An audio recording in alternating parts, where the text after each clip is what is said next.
On a full moon night in winter, the Great Rann of Kutch becomes one of the most surreal landscapes on earth.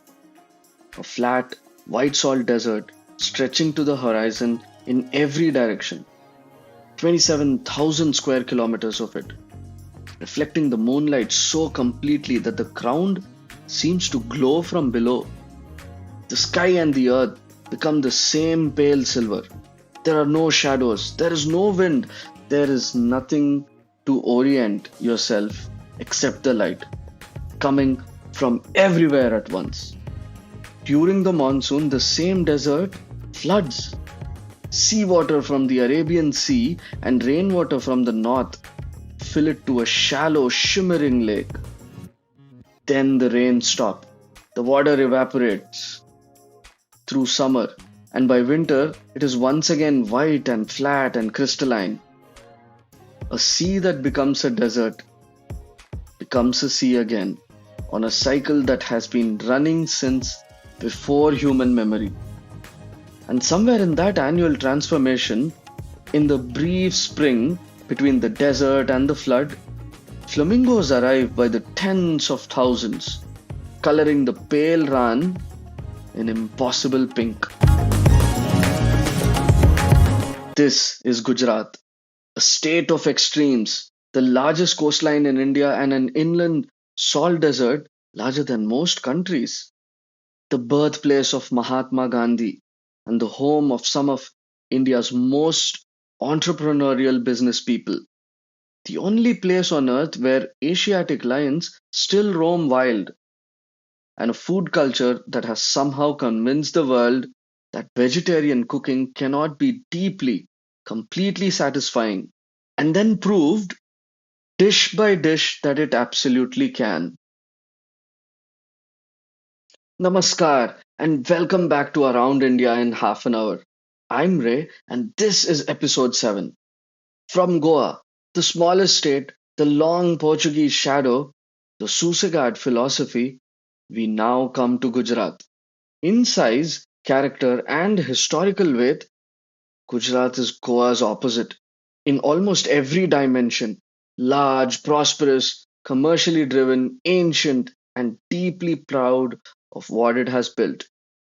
Gujarat is India's westernmost significant state, facing the Arabian Sea, bordering Pakistan, connected to the rest of India at its southeastern corner. It has the longest coastline of any Indian state, the most productive port infrastructure, and a tradition of maritime trade that goes back 5,000 years to the Harappan civilization. It has given India two of its most consequential individuals, Gandhi and Sardar Patel, and the world some of its most ambitious diaspora communities. Today, we spend half an hour getting to know this extraordinary state properly. Gujarat covers about 196,024 square kilometers, the sixth largest state in India by area. Its geography is one of the most varied in the country, organized around three distinct zones. The mainland, or mainland Gujarat, occupies the northeastern and central portions of the state. The flat, fertile, agricultural plains of North Gujarat around Ahmedabad and Mehsana, the central Anand and Kheda districts that are among India's most productive dairy regions, and the southern coastal strip around Surat and Bharuch, where the Narmada and Tapi rivers meet the Gulf of Khambhat. The Saurashtra Peninsula, also called Kathiawar, is the large bulge of land jutting into the Arabian Sea from the western mainland. Its interior is hilly, rocky, and dry. Its coastline is long and varied. This peninsula contains some of Gujarat's most significant sites: Somnath and Dwarka on the coast, Gir National Park in the south, and Rajkot, Gujarat's fourth largest city, in its center. And then, in the northwest, separated from the rest of Gujarat by the Gulf of Kutch, is the Kutch Peninsula, the largest district in India by area, covering 45,674 square kilometers, roughly the size of Switzerland. Kutch is dominated by the Ran, the vast seasonal salt marsh that transforms between its monsoon and winter avatars. The Great Rann of Kutch covers approximately 26,000 square kilometers, making it the largest salt desert in the world. The Little Rann, to the southeast, is smaller but ecologically equally significant, being the only natural habitat of the Indian wild ass. Equus hemionus cur, with the 2024 census recording 7,672 individuals. Gujarat's coastline is extraordinary and approximately 2,340 kilometers by updated measurement.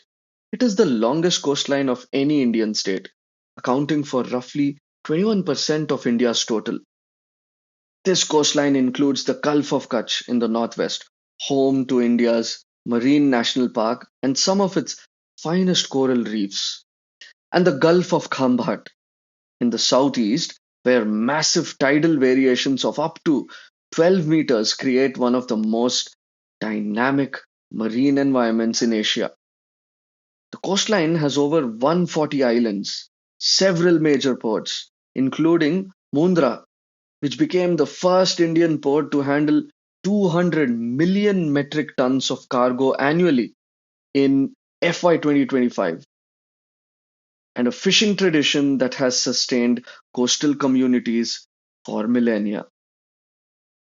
In the south, the Gir forest, a dry, deciduous landscape of teak and acacia in the Junagadh and Gir Somnath districts, is the largest refuge of the Asiatic lion, Panthera leo persica. The 2025 census counted 891 Asiatic lions in the wild, up from just 20 individuals a century ago, a conservation story of genuine global significance. The Asiatic lion is smaller and lighter maned than its African cousin, and its presence in Gir is the result of sustained decades long conservation effort by the Gujarat Forest Department. Gujarat borders Rajasthan to the north and northeast, Madhya Pradesh to the east, and Maharashtra to the southeast. Most significantly, it shares an international border with Pakistan to the northwest. The Rann of Kutch itself straddles the border, and the Sur Creek, a tidal estuary on the western edge of the Rann, has been a disputed maritime boundary between India and Pakistan since partition, with negotiations ongoing. The Rann of Kutch border saw direct conflict during the Rann of Kutch War of 1965, a brief Indo Pakistani skirmish over the boundary, resolved by international arbitration shortly before the larger 1965 war. The area remains militarily sensitive, and the Border Security Force maintains significant presence across the Kutch frontier. Gujarat's recorded history begins not with any of the familiar ancient kingdoms, but with the Harappan civilization, the Indus Valley civilization that flourished between 3300 and 1700 BCE. Gujarat contains an extraordinary concentration of Harappan sites, including the two most significant ever excavated outside Pakistan. Lothal, in the Ahmedabad district, was a major Harappan port city, containing what archaeologists believe is the world's earliest known artificial dockyard, a precisely engineered rectangular basin connected to a tidal river, allowing boats to dock and be loaded with trade goods. Lothal traded with Mesopotamia, Persia, and the Persian Gulf world. The city had a grid plan, a covered drainage system, a fire altar, and a bead making industry of extraordinary sophistication. It was, in 2500 BCE, a functioning seaport of the Bronze Age world. Dholavira, in the Kutch district, on a large island in the Ran, is even more impressive. A UNESCO World Heritage Site since 2021, Dholavira was one of the largest cities of the Harappan world, covering over 100 hectares, with sophisticated water management systems, including reservoirs, canals, and check dams that made it possible to sustain a large urban population in an arid environment. Its most famous feature is the Dholavira signboard, 10 large Harappan script symbols carved on what appears to be public inscription board near the main gate. If the script is ever fully deciphered, this may be the oldest public inscription in the world. The city was carefully planned with a citadel, a middle town, and a lower town separated by walls and gateways of cut stone. It speaks of a civilizational sophistication that the Bronze Age world rarely matched.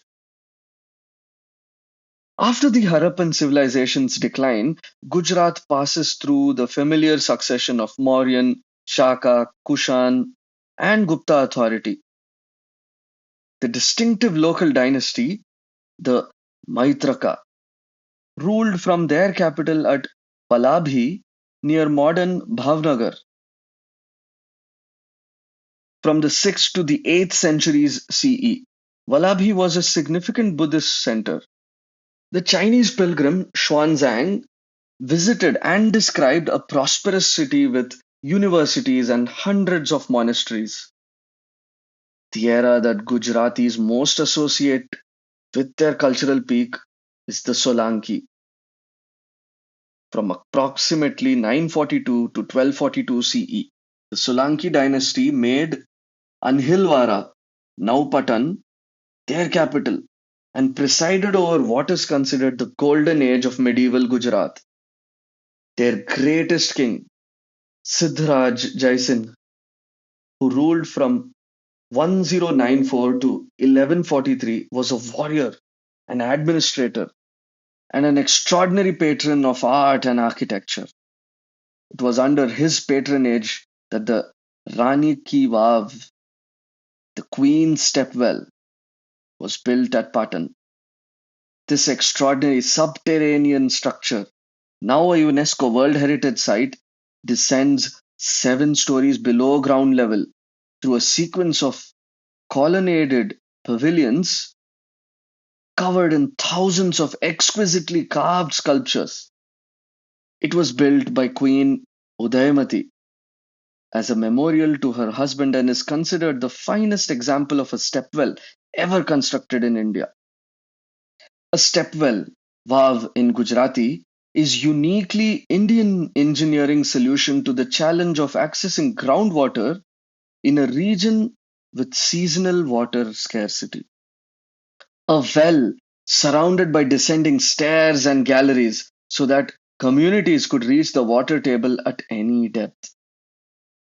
The Solanki period also produced the Sun Temple at Modhera, built in 1026 CE and one of the finest examples of Maru Gurjara temple architecture in India. Oriented to the solstice, its main sanctuary is designed so that the rising sun illuminates the deity directly on the equinoxes. Its exterior is covered in intricate carvings of extraordinary quality, erotic, devotional, mythological, all crowded together in a vocabulary of stone that speaks to a civilization at the height of its artistic confidence. The Solanki period ended with the 1299 invasion of Alauddin Khilji from the Delhi Sultanate, who sacked Anhilwara and incorporated Gujarat into Delhi's authority. The aftermath produced the Gujarat Sultanate, eventually independent from Delhi, whose greatest ruler, Mahmud Begada, who ruled from 1458 to 1511, extended Gujarat's territory and consolidated its wealth from maritime trade. His capital at Champaner, built adjacent to the hill fort of Pavagadh, became one of the finest Islamic cities of medieval India. The Champaner Pavagadh Archaeological Park is today a UNESCO World Heritage Site, containing the finest example of pre-Mughal Islamic architecture in India. Its mosques, combining Gujarati Hindu architectural elements with Islamic forms in a synthesis of extraordinary elegance. The most commercially significant event of the Gujarat Sultanate era was the arrival of the Portuguese. Vasco da Gama's 1498 discovery of the sea route to India brought European maritime power directly to Gujarat's coast. The Portuguese established themselves at Daman and Diu, the Gulf of Khambat, and the Saurashtra coast, and their control of the sea lines directly threatened Gujarat's immensely profitable Arab trade. The Battle of Diu in 1509 between a Portuguese fleet and a combined Egyptian Gujarati Ottoman force was one of the decisive naval battles in history. The Portuguese viceroy established European naval supremacy in the Indian Ocean and ended the Arab Gujarati monopoly on spice and textile trade routes that had made Gujarat wealthy for centuries. The Mughal Emperor Akbar incorporated Gujarat into the empire in 1572-73. Under Mughal rule, Surat, already one of the most important ports in Asia, reached its peak. The British East India Company established its first Indian factory in Surat in 1614. The city was for a century the most important single port in Mughal Empire and the gateway through which the Hajj pilgrims, including the emperors themselves, sailed to Mecca.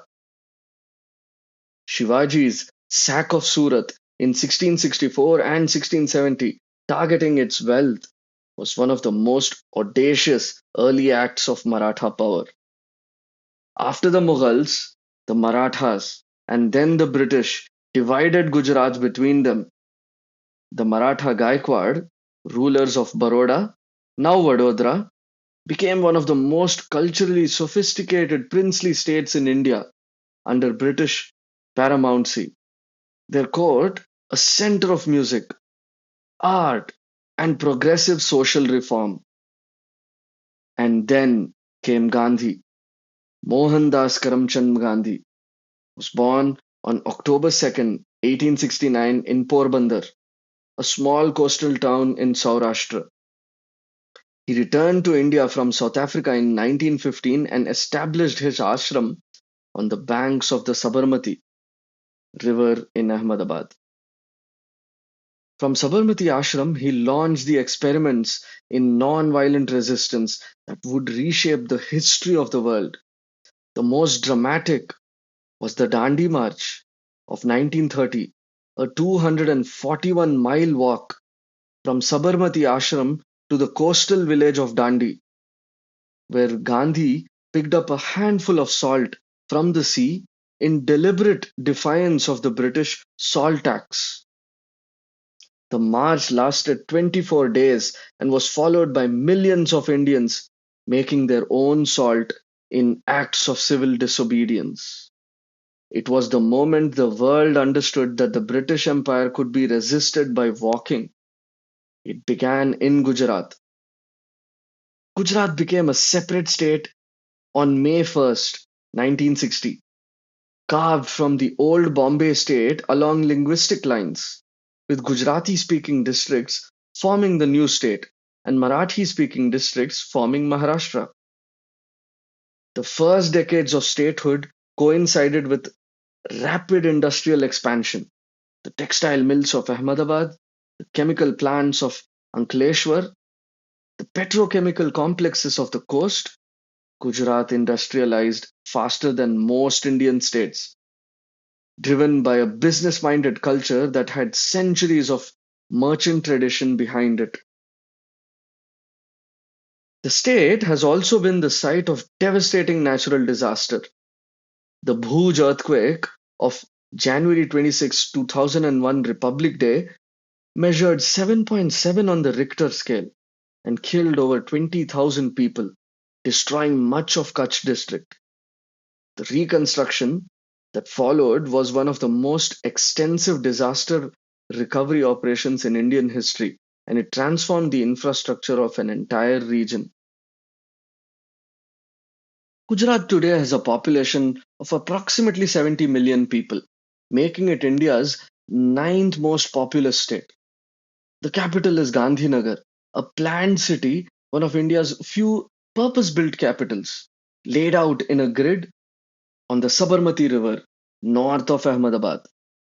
The state's commercial capital and largest city is Ahmedabad, a city of over 8 million people, India's fifth largest, and since 2017, India's first UNESCO World Heritage city.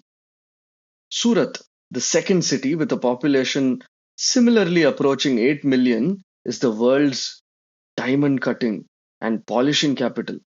Over 90% of world's rough diamonds pass through Surat's cutting houses before reaching jewelers anywhere on earth. The city also remains a major textile center, its synthetic fabric industry producing the vast majority of India's man made textiles. Gujarat's economy is the third largest of any Indian state by GDP, contributing approximately 8% of national GDP. It is India's most industrialized state, with one of the highest per capita incomes outside the most developed southern states. The state produces 30% of India's pharmaceuticals, 22% of its petrochemicals, and is one of the world's largest producers of salt. Over 70% of India's salt production comes from the Rann of Kutch and Little Rann, an industry worked by the Agaria community who have been salt farmers for generations. The Gujarati diaspora is one of India's most prosperous and far flung communities in the United States, United Kingdom, East Africa, the Caribbean, and Southwest Asia have maintained the trading traditions of their ancestors while building new enterprises. Gujaratis are disproportionately represented among India's billionaires and among Indian origin business leaders globally. The Patidars, Vanyas, Bohras, communities with deep commercial traditions have carried Gujarati business culture to every corner of the world. Let's look at some of the remarkable people of Gujarat. Mahatma Gandhi, born 1869 in Porbandar, died 1948 in Delhi. The father of the nation, the man who showed the world that power could be resisted without violence. His philosophy of ahimsa, non-violence, and satyagraha, truth force, produced a method of political resistance that influenced Martin Luther King Jr., Nelson Mandela, and every non-violent freedom movement of the 20th century. He was not born great. He was a shy, mediocre student who failed in England, rose to prominence fighting racial discrimination in South Africa, and returned to India to organize a mass movement of extraordinary discipline and moral force. He was shot dead on January 30, 1948, by Nathuram Godse, 78 days after the Indian independence he had given his life to achieve. The October 2nd anniversary of his birth is observed globally as the International Day of Nonviolence. Sardar Vallabhbhai Patel, born 1875 in Nadiad, died 1950. The Iron Man of India. As India's first Home Minister and Deputy Prime Minister, Patel accomplished in less than 3 years what might have seemed historically impossible: the integration of over 550 princely states into the Indian Union. Through negotiation, persuasion, and the occasional application of decisive pressure, Without Patel's work, India as a unified political identity would not exist in its current form. Kashmir is the most famous of the integration cases. It is not the most representative. State after state, Patel's diplomacy and determination secured accession. The Statue of Unity, at 182 meters, the world's tallest statue, stands in his honor on an island in the Narmada River in Gujarat. Completed in 2018, it faces symbolically toward Sabarmati Ashram. Vikram Sarabhai, born 1919 in Ahmedabad, died 1971, the father of India's space program. Born into one of Gujarat's great industrialist families, he studied at Cambridge, returned to India to pursue physics, and in 1947 founded the Physical Research Laboratory in Ahmedabad, the institution that became the seed of India's entire space science ecosystem. He established ISRO, the Indian Space Research Organization, and made the visionary argument in a country struggling with poverty and hunger that space technology was not a luxury but a necessity for communication, weather forecasting, resource mapping, and national development. He was 52 when he died of a sudden heart attack, leaving behind an institution that has since put a rover on the moon, a spacecraft in orbit around Mars, and a constellation of satellites essential to the life of 1.4 billion Indians. The Ahmedabad laboratory he founded still carries his name. Dhirubhai Ambani, born 1932 in Chorwad, Junagadh district, died 2002. He left Gujarat as a teenager, worked as a petrol station attendant in Aden, returned with almost nothing, but built Reliance Industries into one of the largest conglomerates in the world. His story, from village Gujarat to one of Asia's wealthiest men, is the archetype of the Gujarati entrepreneurial spirit at its most extreme. He democratized equity investing in India, running open air AGMs that 50,000 shareholders attended. He built the world's largest oil refinery at Jamnagar. His sons, Mukesh and Anil, now control separately divided empires. His life is the story of Gujarat's commercial drive, taken to its most spectacular possible conclusion. Narsinh Mehta, born 1414, died 1481 in Talaja, Saurashtra, the great poet of the Gujarati language and one of the towering figures of the medieval Bhakti movement. A Brahmin who was deeply devoted to Lord Krishna. His compositions, devotional songs called padas, celebrated the love of Radha and Krishna and preached the equality of all human beings before God.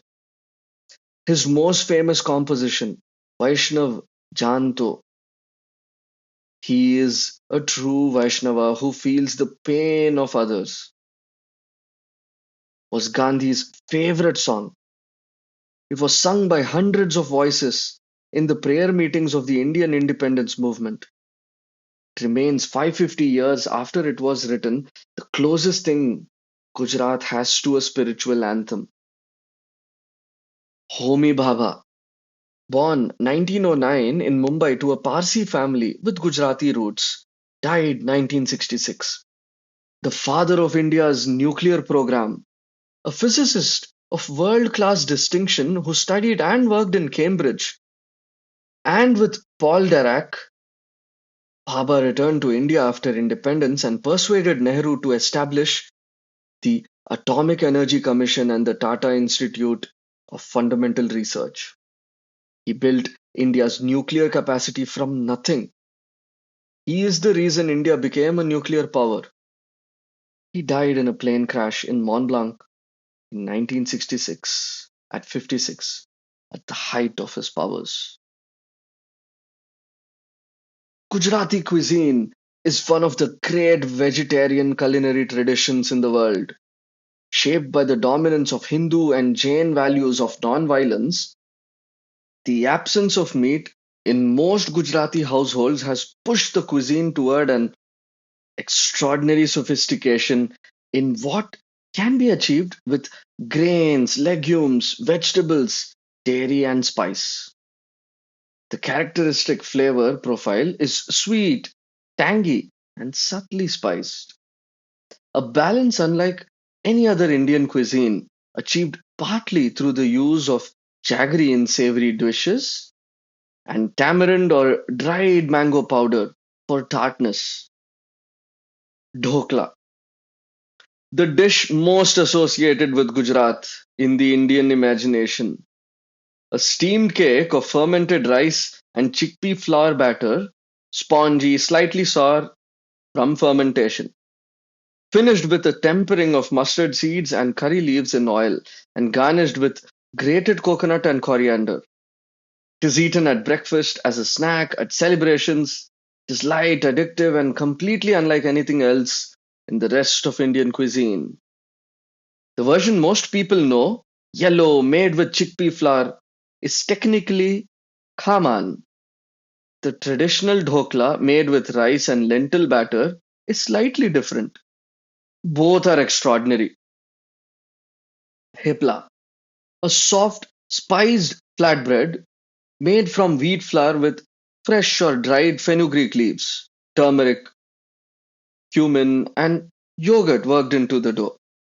Thin, pliable, slightly chewy, with a warm bitterness from the fenugreek. Theplas stay fresh for days, which is why they are the classic Gujarati travel food, carried on trains, on pilgrimage to foreign countries in luggage. The Gujarati diaspora's relationship with the thepla is one of the most enduring culinary diasporic connections in Indian food culture. Undhiyu, a winter celebration dish made by slow cooking a medley of seasonal vegetables: purple yam, raw banana, beans, small eggplant, potatoes, with a spiced paste of coconut, coriander, green chili, and garlic, in a sealed earthen pot traditionally buried upside down. Undhu means upside down in Gujarati, in the ground over a wood fire.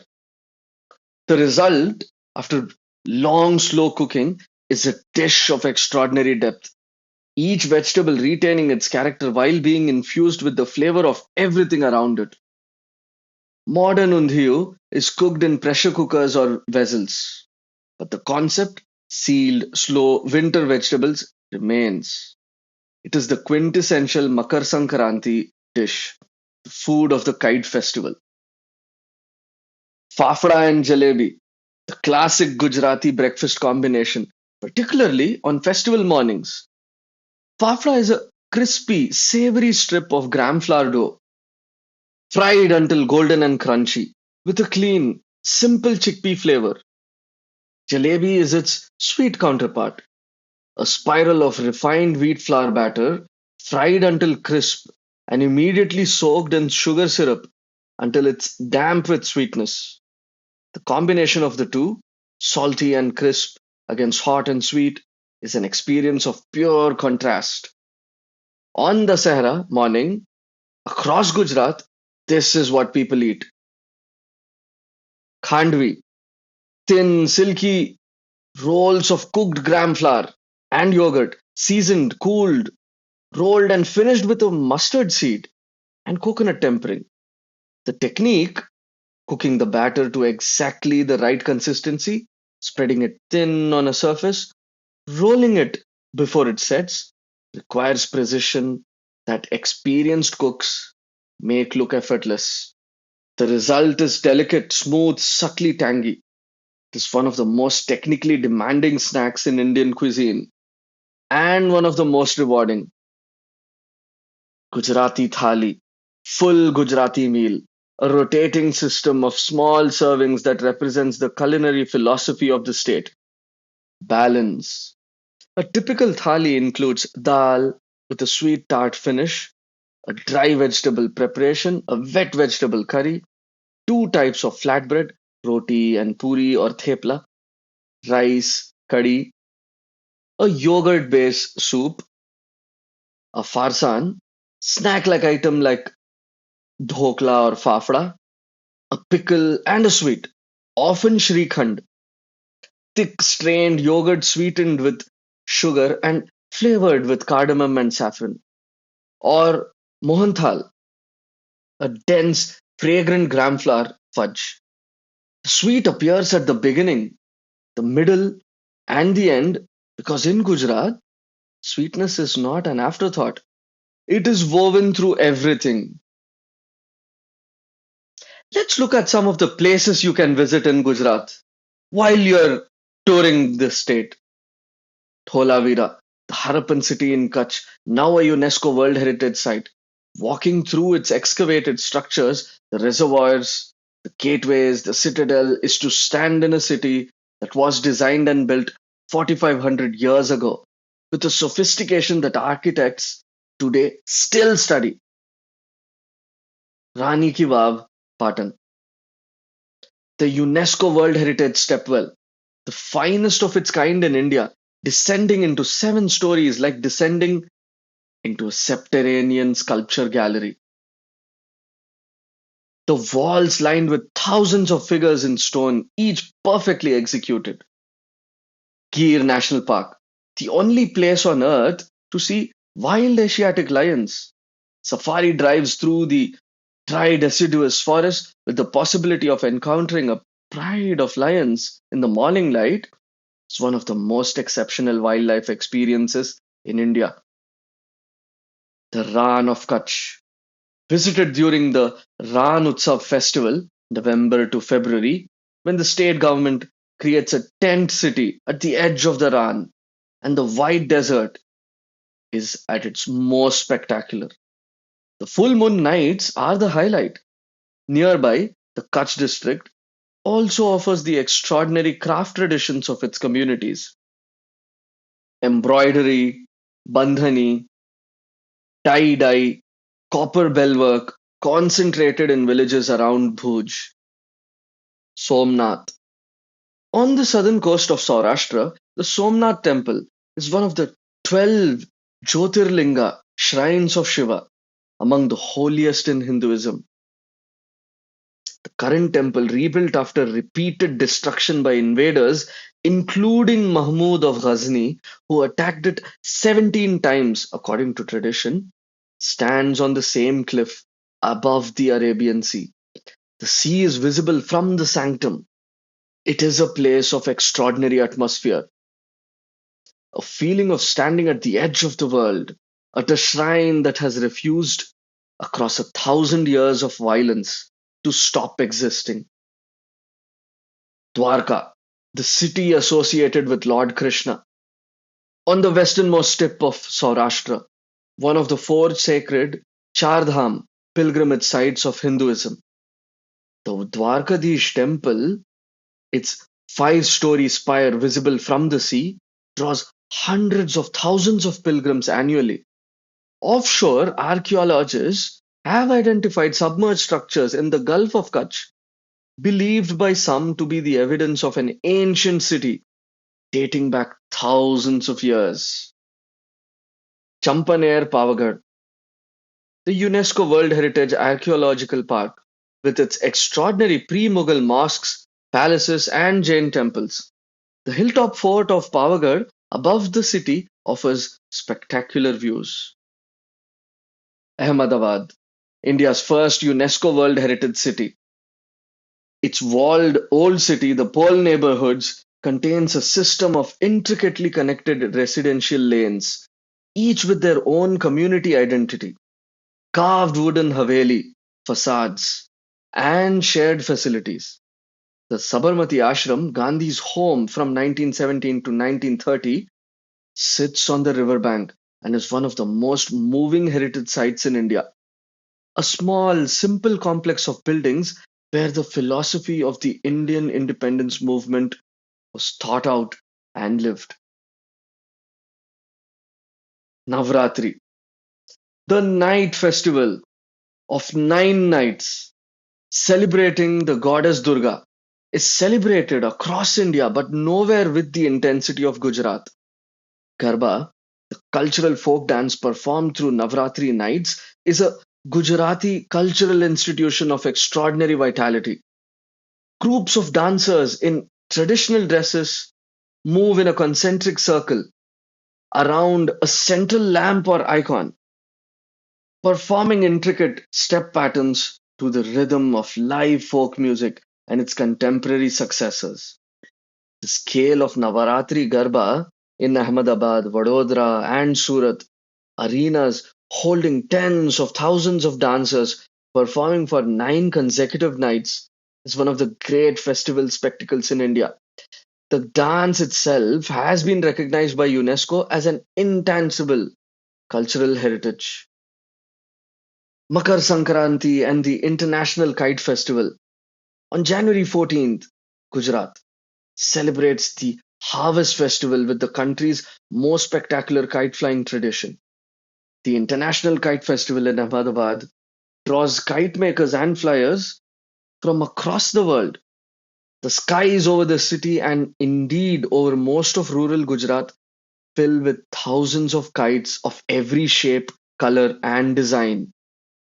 The competitive version, Patangbazi, involves cutting opponents' strings with abrasive coated thread. The day ends with the Undhiyu feast. Bandhani textiles. Gujarat's tie-dye tradition, practiced particularly in Kutch and Saurashtra, produces some of the finest resist-dyed textiles in the world. The technique, tying thousands of tiny knots in silk or cotton before dyeing to create patterns of dots and diamonds, requires extraordinary patience and skill. A fine Kachi Bandhani dupatta can contain over 100,000 individual ties. The resulting patterns, circles and stars and geometric forms in brilliant red, green, blue, and yellow, are immediately recognizable as Gujarati. Patola, the double ikat silk woven in Patan, is perhaps the most technically demanding textile in India. Both warp and weft threads are dyed in resist patterns before weaving, and the pattern is created entirely by the interaction of dyed threads as they cross. A single Patan Patola sari can take months to weave and cost hundreds of thousands of rupees. They have been treasured as status objects and wedding gifts by royal families across Southeast Asia. Balinese royalty prized them as sacred cloths. Gujarat's cricket culture has intensified enormously in recent years. The Narendra Modi Stadium in Ahmedabad, capacity of 132,000, the largest cricket stadium in the world, has hosted test matches, ODIs, IPL finals, and the 2023 Cricket World Cup final between India and Australia. It is a statement of Gujarat's ambition, built on a scale that reflects the state's tendency to do everything at size. The Gujarat Titans, the IPL franchise, won their title in their debut season in 2022, a remarkable achievement for a first year team. Jasprit Bumrah, born in Ahmedabad, is India's greatest fast bowler and among the finest pace bowlers in the history of the game. His unusual action, learned in Gujarat's cricket lanes, has produced a deliverer of extraordinary variety and deception. Gujarat is, for most Indians, associated above all with two things: business and Gandhi. The image of Gujaratis as the merchant people of India, commercially astute, entrepreneurially driven, diaspora building, is a real cultural pattern with deep historical roots. It is also a simplification that misses the richness of Gujarati intellectual, artistic, and spiritual life. What the outside world tends not to know, Gujarat contains some of the most significant Harappan archaeological sites in existence. Its medieval architecture, Rani ki Vav, Champaner, Modhera, is among the finest in India. Its textile traditions, patola, bandhani, Kutchi embroidery, are world class. Its conservation of the Asiatic lion is one of the great wildlife recovery stories of the 20th century, and its cuisine, often dismissed as just vegetarian, is one of the most sophisticated and internally varied in the subcontinent. What Gujarat wants most the world to understand is that the trading tradition and the cultural tradition are not opposites. The same civilization that produced Lothal's dockyard 4,500 years ago produced Narsinh Mehta's poetry, Gandhi's salt march, and Vikram Sarabhai's vision of India in space. Commerce and culture have never been in conflict here. They have always been the same impulse, the impulse to connect, to create, to build. Gujarat, the longest coastline in India, the only place on earth where Asiatic lions still roam wild, the birthplace of Gandhi, Patel, and the philosophy of non-violent resistance, the home of Lothal and Dholavira, two of the most significant Harappan sites in existence. The state where Vikram Sarabhai imagined India in space and Dhirubhai Ambani imagined himself among the world's wealthiest men, and both turned out to be right. A state that has been trading with the world for 5,000 years and has no intention of stopping. Next Tuesday, we travel to Haryana, a state that wraps around Delhi on three sides, that has the highest per capita income of any landlocked Indian state, has won more Olympic medals per capita than almost any other state in India, that has some of the most significant archaeological sites of the Indus Valley civilization within its borders, and that also has some of the most complex conversations happening in India today about gender, land, and what modernization actually means. That's next Tuesday at 7 pm. Please subscribe or follow wherever you're listening and leave a rating if you can. I'm Ray. We've been to Gujarat. The sea is always in sight. The next trade route is always being planned.